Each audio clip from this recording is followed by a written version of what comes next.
Baiklah, selamat siang untuk teman-teman sekalian dan juga terkhusus untuk Sianipar. Pada kesempatan ini saya akan memberikan report laporan tugas mata kuliah pertumbuhan gereja yang telah diberikan kepada kami, dan pada kesempatan ini saya sudah melakukan analisa terhadap gereja di mana saya bergereja sebelumnya di Jemaat Babelan Kota.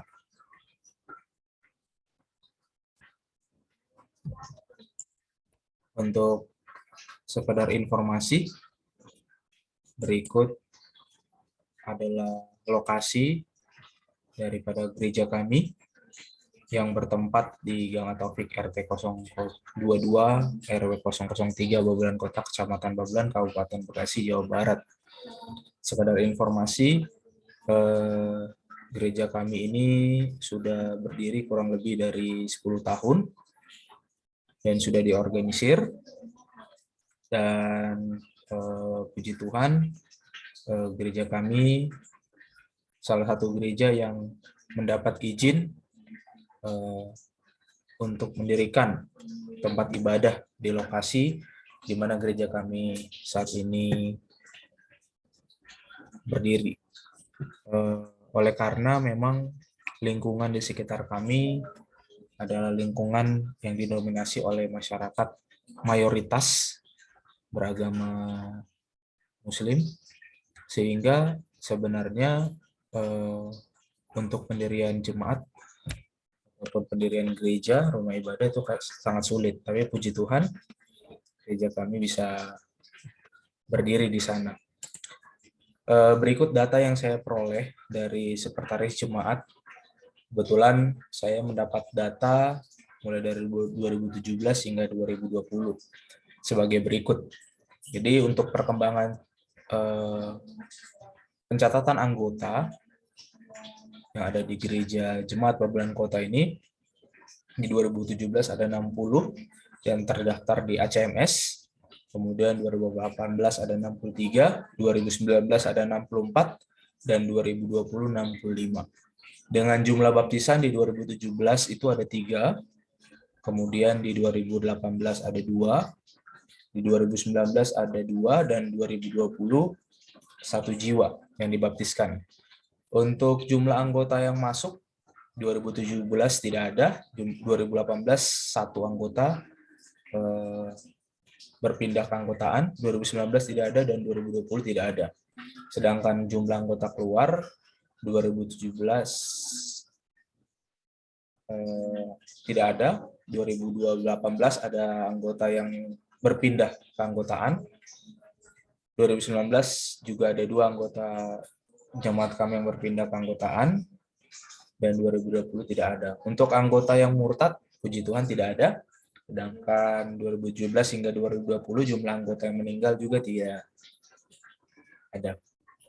Kemudian untuk pertumbuhan sendiri, mulai dari 2018 hingga 2020, seperti data yang telah saya sajikan di sini, rata-rata pertumbuhan sekitar 3%, ya, 2018 5%, 2019 2%, dan 2020 2%, dengan jumlah baptisan totalnya adalah 8.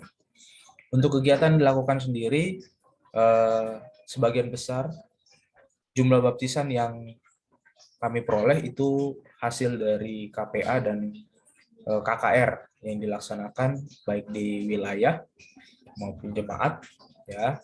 Biasanya 1 tahun itu gereja kami melakukan ataupun melaksanakan 4 kali kegiatan KKR.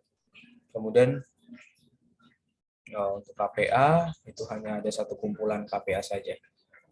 Untuk penginjilan pribadi ini dilaksanakan secara pribadi, berhubung di 2020 memang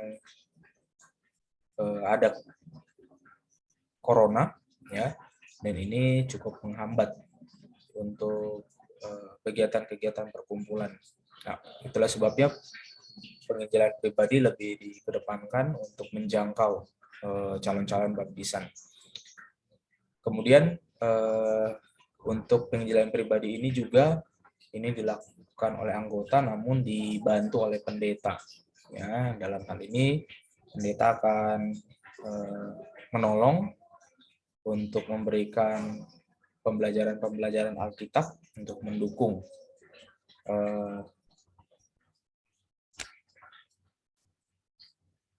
pembelajaran bagi calon baptisan.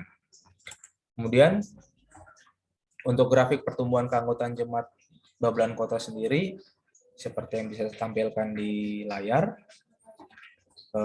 memang untuk pertumbuhan itu terjadi cukup pesat di 2018 dengan total baptisan 3 orang, ya, atau kalau kita konversi ke persentase 5%. Untuk 2019 hanya 1 orang jumlah baptisan, dan 2020 hanya 1 orang. Berdasarkan ini, analisa yang saya lihat, ada beberapa hal yang menjadi kendala mengapa pertumbuhan keanggotaan jemaat Babelan Kota ini sangat lambat. Yang pertama, lokasi geografis gereja itu berada di lingkungan masyarakat beragama mayoritas yang cukup sulit dijangkau oleh pekabaran Injil. Ya, seperti yang sudah saya sampaikan di awal, sebenarnya lingkungan gereja ini cukup fanatik, ya, khususnya saudara kita yang beragama Muslim. Namun puji Tuhan, dengan kasih karunia Tuhan, gereja Babelan Kota ini bisa berdiri di tengah-tengah lingkungan seperti itu. Kemudian yang kedua, anggota jemaat didominasi anggota yang bertempat tinggal jauh dari gereja, sehingga untuk membuat kegiatan penarikan jiwa bagi masyarakat sekitar gereja cukup sulit untuk dilaksanakan. Ya, kebetulan memang anggota-anggota gereja kami ini pada dasarnya adalah orang-orang yang tidak tinggal di sekitar gereja, ya, ataupun tempat tinggalnya cukup jauh, ya, sekitar 1 jam atau setengah jam dari gereja, sehingga memang untuk melaksanakan kegiatan-kegiatan, khususnya kegiatan-kegiatan penarikan jiwa di gereja ini cukup sulit untuk dilaksanakan. Oleh karena kesibukan dari setiap anggota dan jarak yang cukup jauh untuk ditempuh. Ya, dan yang ketiga, tingkat partisipasi anggota dalam penginjilan masih rendah dan cenderung anggota hanya mengandalkan kinerja pendeta, ya, sehingga pertumbuhan keanggotaan berjalan lambat. Ya, jadi tingkat kesadaran anggota untuk mau menarik jiwa masih sangat kurang, dan anggota lebih berpikir bahwa penarikan jiwa ini adalah tugas pendeta, ya, sehingga memang hanya mengandalkan bagaimana kinerja pendeta untuk membawa jiwa dalam gereja jemaat Babelan Kota ini. Inilah kurang lebih yang bisa saya sampaikan pada kesempatan ini. Kiranya informasi ini bisa bermanfaat. Tuhan memberkati.